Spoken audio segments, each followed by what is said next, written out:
अल्लाह के 99 नामों से शुरू करता हूँ जो बड़ी ताकतों वाला, बड़ी बरकतों वाला है, और दिल से दुआ करता हूँ कि अल्लाह पाक आपको अपने हिफ्ज़-ओ-मान में रखे और उसे तंदुरुस्ती वाली लंबी जिंदगी दे। जिस बंदे ने जिंदगी दे विच कामयाब होना है वो मेरी वीडियो जरूर वेखियो, इन्हू लाइक फॉलो शेयर जरूर करियो। मैं तुहानू दसना कि जिंदगी दे विच कामयाब होने वास्ते तुहानू सब तो पहले एक मजबूत इंसान बनना चाहिए, एक पुख्ता इरादा तुहाडा होना चाहिए।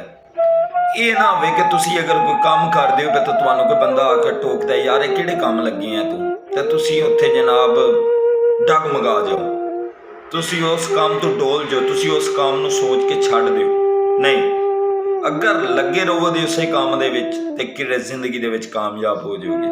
अगर तुसी लोकां दीयां गल्लां सुन के या लोकां दी गल मन के अपने राह तो हट जांदे हो, अपने रस्ते तू डगमगा जाते हो, साइडां ते हो जाते हो, तो तुसी जिंदगी दे विच कदे भी अपनी मंजिल ते नहीं जा सकते।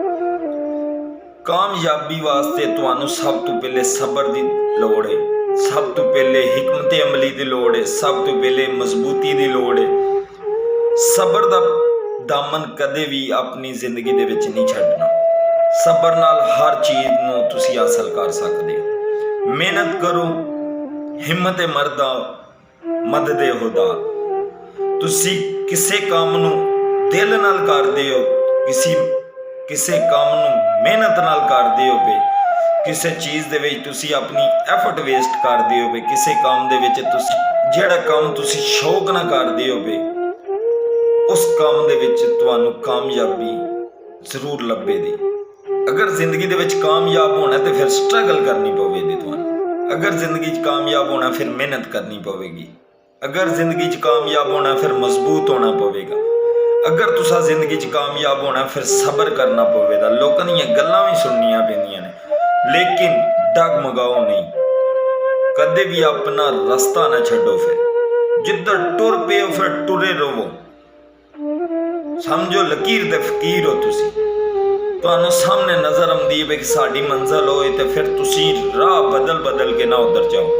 सिर सुट के देंगा, अपनी मेहनत नू जारी रखो, अपनी मंजिल ते पहुंचो।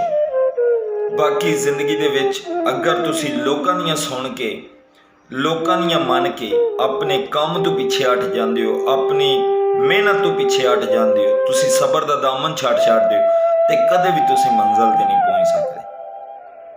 खुद नू मजबूत इंसान बनाओ।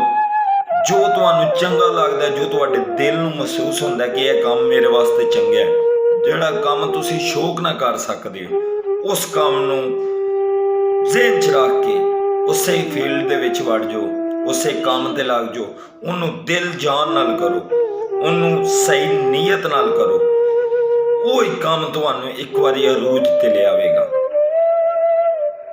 ते कदे भी मेरा भरा लोकां दीयां सुन के अपनी मंजिल नूं नहीं छड्डना, सबर दे दामन नूं नहीं छड्डना, अपनी मायूसी नहीं लोकां नूं वहानी कि मैं हार गया। नहीं, जिहड़ा बंदा एक फील्ड दे विच वड़ जांदा, एक काम च वड़ जांदा, वो कामयाब इंसान है। बस वो राह दे विच किधरे हट जांदा अपनी मंजिल तो, राह च लोकां दीयां सुन के उन्नू छड्ड जांदा।